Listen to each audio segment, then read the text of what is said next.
Fidèles téléspectateurs, bienvenue pour les débuts de cette nouvelle semaine. Yokasson Télévision vous offre cette grande édition d'information.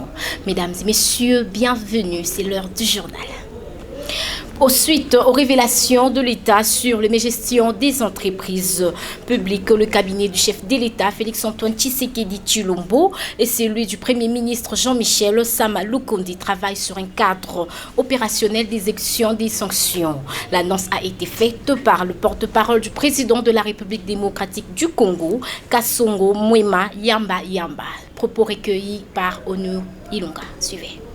Membres du gouvernement ainsi que des mandataires publics au sein des entreprises du portefeuille de l'État, des services et établissements publics, que lors de la 8e réunion du Conseil des ministres qui s'est tenue le 18 juin, son Excellence, Monsieur le Président de la République, chef de l'État, a, sur fond des conclusions de l'Inspection générale des finances, IGF, dénonçant de graves constats de mauvaise gestion au sein de certaines entreprises, des établissements et services publics, instruit les ministres sectoriels concernés à prendre des mesures conservatoires nécessaires en vue de mettre hors d'état de nuire les auteurs de cette mauvaise gouvernance.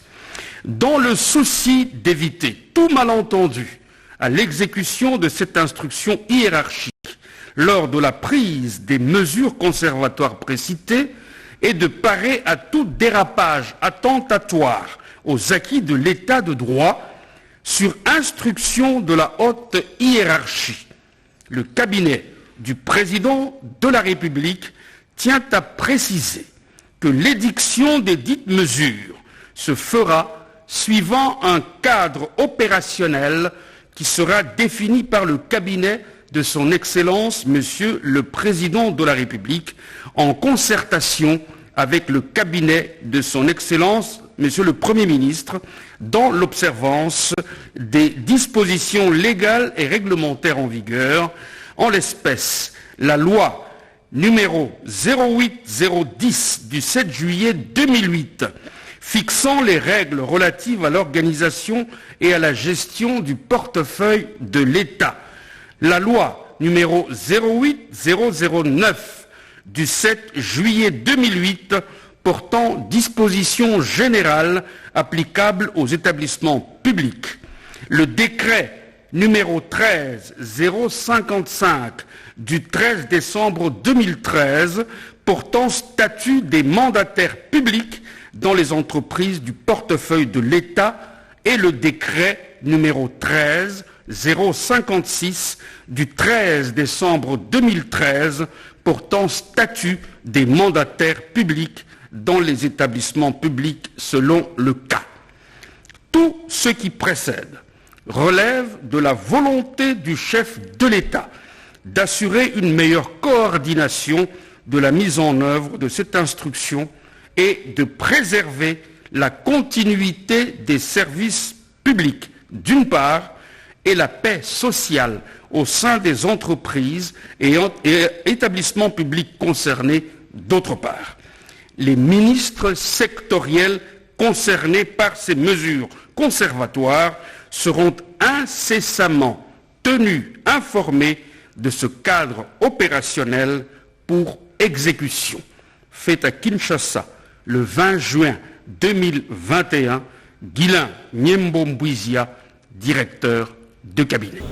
Avançons de l'autre côté, dans le cadre des bonnes relations entre les deux pays voisins, une assistance sociale a été faite de la part du gouvernement brazzavillois pour assister les habitants de Goma avec le cargo de vivres et de non-vivres. Suivez Obed Loaba pour plus de détails. Après les Kenyans, c'est le geste à saluer de la part du président congolais Denis Sassou Nguesso d'avoir assisté les sinistrés qui ont été menacés par l'éruption volcanique dans la partie est de la République démocratique du Congo en dépêchant les cargos de vivres et de non-vivres aux habitants de Goma, Nirangongo et les villages voisins. Rappelons par ailleurs que c'est depuis le 22 mai 2021 que cette catastrophe naturelle a touché le territoire de Nirangongo et causé beaucoup de pertes de vies humaines et de dégâts matériels. Ainsi, c'est dans le cadre d'une bonne collaboration entre ces deux nations voisines que Denis Sassou Nguesso a répondu à cette sonnette d'alarme de son homologue Félix Antoine Tshisekedi Tshilombo lors de son adresse à la nation après l'éruption volcanique. Progressons ensemble, le sénateur Rigaine Bakonga a reçu ce dimanche 20 juin 2021 dans son cabinet de travail sa base de limité. Tous les sujets d'actualité de l'heure ont été évoqués au cours de cette réunion. C'est un reportage du Béar Kabea rendu par Onur Ilunga. Suivez. Rien ne peut séparer les sénateurs Ilanga Bakonga Rigaine et sa base délimitée. Voilà ce qui justifie cette démonstration de force. Des amis de Rigaine Bakonga ARB en sigle ont voulu voir en live celui qu'on appelle affectueusement Moïse Délimité, Papa Solution. Sur place, élu des élus a éclairé la lanterne de sa base. J'étais avec ma base uniquement des présidents de cellules de base de tous les quartiers délimités. Il était question de leur parler de la situation que je viens de traverser. Une situation politique très difficile, mais grâce à Dieu, j'ai été rétabli dans mes droits. Alors il était quand même impérieux en tant que leader de pouvoir expliciter un peu à la base de quoi il s'agissait. Et le deuxième point, c'était relatif au fonctionnement des ARB, qui est une association des amis de Rigaine Bakonga. Comment dans les jours à venir ça peut être opérationnel, parce que nous préparons déjà une sortie officielle. Il faudra que toutes les bases soient informées. C'est comme ça qu'il était question pour nous de pouvoir édifier cette base. Le secret le plus probant, c'est d'être plus proche de la population, partager avec eux les sentiments, des malheurs comme des bonheurs, et partager un petit rien qu'on a. Donc c'est ça le plus grand secret que j'ai. Chaque membre de ARB aura bientôt sa carte de membre, a confirmé le sénateur Ilanga Bakonga Rigaine. Après G questions-réponses, le sénateur a dit clairement à sa base qu'il est derrière la vision du chef de l'État Félix Antoine Tshisekedi Tshilombo. Une rencontre riche en couleurs et en spectacles.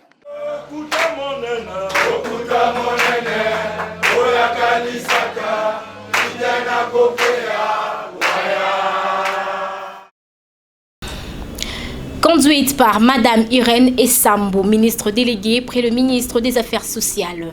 Une délégation des investisseurs américains qui s'intéressent à l'agriculture, électricité, environnement et de la desserte en eau potable a été reçue par le Premier ministre Jean-Michel Sama Lukonde dans son cabinet de travail à la primature. Mike Moutouba nous en dit plus.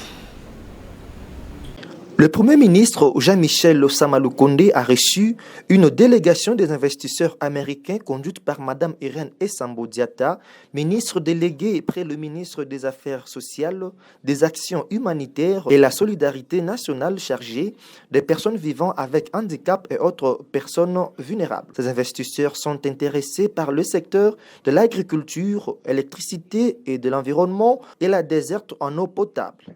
Oui, en fait, je suis venue présenter au Premier ministre les investisseurs qui veulent accompagner la République démocratique du Congo dans plusieurs domaines, notamment l'environnement, l'agriculture, même les infrastructures, parce qu'il y a l'Église de Saint des derniers jours qui intervient dedans avec nous. Et là, nous avons des investisseurs qui ont longtemps cherché à rencontrer les autorités de la République démocratique du Congo parce qu'ils veulent contribuer à l'action gouvernementale. Ils savent qu'il y a une très grande vulnérabilité de la population. Vous voyez, pour accéder, nous avons de l'eau ici, nous avons le fleuve Congo, nous avons des rivières, mais pour que la population accède à l'eau potable, c'est tout un problème. Nous avons des problèmes d'électricité, nous avons des problèmes par rapport à l'agriculture. Et ils ont une technologie moderne dans ces domaines-là. C'est pourquoi ils sont venus et ils n'ont pas voulu le faire de manière camouflée. Ils ont voulu passer par les autorités de la République et le Premier ministre étant le chef du gouvernement, c'était normal que nous puissions les amener, qu'ils les écoutent avant qu'ils ne puissent rencontrer les ministres sectoriels. La prochaine étape de cette délégation d'investisseurs américains sera de rencontrer le ministre sectoriel pour discuter de la partie technique de leur projet. Le comité directeur du parc agro-industriel de Boukangalonzo ont présenté l'échantillon des produits, à savoir le maïs en poudre et la farine de semoule au ministre de l'Agriculture Désiré Nzinga Birianzi. Reportage de Mike Moutouba, suivez. Relancer complètement les activités du parc de Boukangalonzo demeure le souci majeur du ministre de l'Agriculture, Désiré Nzinga Birianzi. En témoigne le souci progressif et l'évaluation efficace de multiples paramètres pour enfin donner au peuple congolais ce qu'ils ont toujours réclamé, c'est-à-dire les manger. Voilà que justifie la présence du comité directeur du parc de Boukangalonzo dans son cabinet de travail, venu présenter l'échantillon de production, à savoir les poudres et farine de semoule de maïs au numéro 1 de l'agriculture congolaise. Notre production officiellement a été présentée aujourd'hui en maïs, en farine de maïs et en semoule de maïs. Puisque l'Excellence nous a donné plusieurs missions à accomplir, nous sommes venus aussi lui faire rapport de toutes les missions qu'il nous a demandé d'effectuer sur place et sur Boukangalonzo. Et nous allons être heureux de vous dire que nous sentons que les choses bougent, puisque les rencontres, les contacts que nous avons donnés commencent à produire les effets positifs. La dite production de maïs a été réalisée sur l'étendue de 1500 hectares exploités et déjà 700 environ sont passés à la mouture pour la transformation, in fine pour la commercialisation dans les différents points de vente.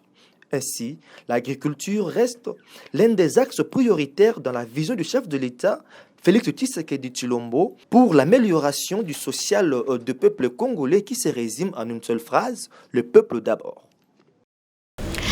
De l'autre côté, le ministre de Finances Nicolas Kazadi a réajusté sa jouissance consistante à reconduire la mobilisation des recettes publiques en hausse. Inès Tomba, témoin de l'événement.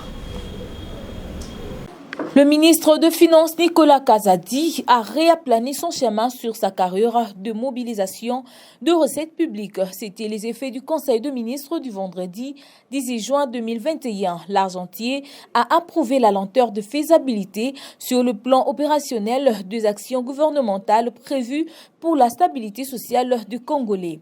Il en a profité pour paraphraser les exploits du 15 juin 2021 qui vaut à 2,359 milliards de dollars supérieurs à celles de 5 années derrière où elles étaient à 1,5 milliard sauf en 2018.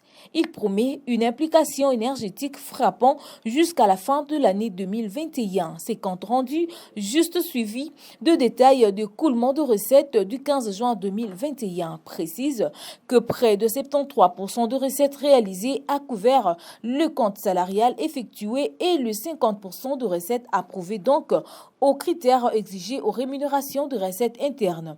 Une raison de plus qui justifie la vive implication dans la mobilisation de recettes. Le ministre Nicolas Kazadi demande une soustraction de dépenses. C'en était en présence de la vice-ministre Onej Ntsele Mimpa. Les Congolais réagissent concernant la décision du Sénat de ne pas lever les immunités parlementaires de sénateurs, y compris Matata Pogno, cité dans le scandale de Boukangalonzo. Rachel Tiabou au commentaire. La population congolaise continue à manifester son indignation face au comportement des sénateurs de refuser de mettre à la disposition de la justice les gens qui doivent rendre compte dans le scandale du parc agro-industriel de Boukangalonzo. C'est le cas de Hubert Mukuna, président du groupe des secrétaires généraux et nationaux honoraires de l'UDPS Tshisekedi, au micro de Yokason Télévision. C'est ce que nous pensons. Nous pensons que les voix ne sont pas encore terminées et que toutes les voies seront utilisées pour que finalement Matata Pogno puisse s'expliquer, puisse s'expliquer devant la justice, devant le procureur, qui est le maître de l'action publique, qui est le défenseur de l'intérêt général. Alors nous ne pouvons pas dicter à la Cour ce qu'elle va faire, mais nous pensons que tout va être mis en œuvre pour que personne ne puisse échapper à la justice. Ce sera le cas pour Matata. De son côté, M. Joachim Lumwanga ne pas rester sans mots. Il a émis son point de vue. Bon, s'il y a une situation comme ça qui s'est déroulée, nous savons que nous tous nous sommes derrière la vision du chef de l'État. Dans sa vision, il y a aussi la lutte contre des antivaleurs. Les magouilles, si c'est en termes de corruption, ce sont des antivaleurs. Là, on doit toujours se rallier au chef de l'État pour que l'on puisse chercher les mécanismes par lesquels, s'il y a des preuves convaincantes, que le Sénat soit sanctionné. Mais néanmoins, si on peut parler en termes de statistiques, sur les 100% de ceux-là qui ont eu à assister à la séance plénière de ce jour-là, il y a presque 48 ou 49% de ceux-là qui avaient voté pour que M. Matata soit traduit en justice. C'est-à-dire le vote a été serré. Si il revenait avec les données que eux, je me répète, ont jugé étaient manquées dans ces dossiers, je pense, les tendances seront renversées et on aura la suite que la population est en train d'attendre. Pour rappel, l'ancien Premier ministre et consorts sont poursuivis par la justice d'avoir détourné le fonds alloué au parc de Bukangalonzo. Ainsi, grâce à l'initiative du chef de l'État, Félix-Antoine Tshisekedi Tshilombo, d'instaurer l'état de droit, surtout de rendre la justice indépendante, le peuple congolais attend voir clair la suite du dossier de Bukangalonzo. La population de Maïndombe reste bras ouverts pour accueillir aux jours à venir le secrétaire général de l'IDPS, Augustin Kabouya, toujours dans l'objectif de redynamiser le parti. Christian Libengui, reportage. Dans le cadre des préparatifs des activités de la redynamisation et installation des nouveaux dirigeants du parti présidentiel avant l'arrivée du secrétaire général Augustin Kabouya dans la province du Maïndombe, la fédération UDPS Plateau, dirigée par le président fédéral Trésor Mfurongoke, a effectué une tournée à la base du 11 mai au 10 juin 2021 à travers les 4 territoires dont Yumbi, Kwamutu, Mouchi et Bolobo en guise de sensibiliser les combattantes et combattants sur l'idéologie du parti et d'adhérer massivement à l'UDPS. À cet effet, la population du Maïndombe soutient les chefs de l'État, Félix-Antoine Tshisekedi, dans sa vision qui est le peuple d'abord. UDPS, viva! Viva! Parce que nous prenons état de droit. Ici est de noter que Augustin Kabouya, secrétaire général du parti présidentiel, est attendu dans les jours qui suivent à Inongo, la capitale provinciale du Maïndombe. Finissons-en avec le sport après leur victoire face à l'équipe Saint-Éloi Lupopo. Les Anges de Mbujimayi sont inclinés ce lundi 21 juin 2021 face au tir au but du Don Bosco de Lubumbashi. Toujours dans les rythmes de la Coupe du Congo. Élément d'Obed Loaba, commentaire de Rachel Tchiap. Suivez. Le Don Bosco de Lubumbashi renverse Sangabalende de Mbujimayi avec un score de 4-1 sur place au stade de Martyr. Joué le dimanche pour clôturer le lundi au tir au but à cause du coupure générale de l'électricité au stade de Martyr, les Anges de Mbujimayi ont défini une performance déterminante pour crocher ces derniers.